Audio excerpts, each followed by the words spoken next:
How has your sex life developed through your tantric practice and the 21-day challenge?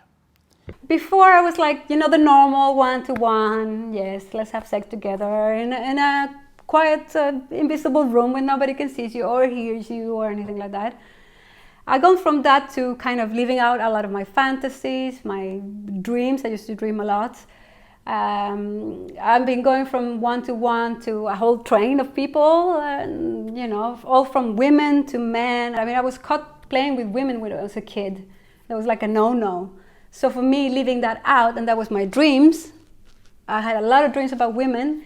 It was just really nice to be able to do that, to be able to finally, try out new things, try out different things, and also try out things that you're like, oh my God, challenging, but also go, okay, this is not for me. Oh, this is for me. Yeah, this is really good. This is not good. This is how you learn, right? What is good for you, what feels right for you. To go from being really focused on trying to get my partner in a certain state or to that certain orgasm, the peak orgasm, and totally change that around into that I'm not the one doing it. That's one. And two, that I don't have to please my partner to make it worthwhile. It's much more about let happen what wants to happen without any goal or any focus on where you want to go.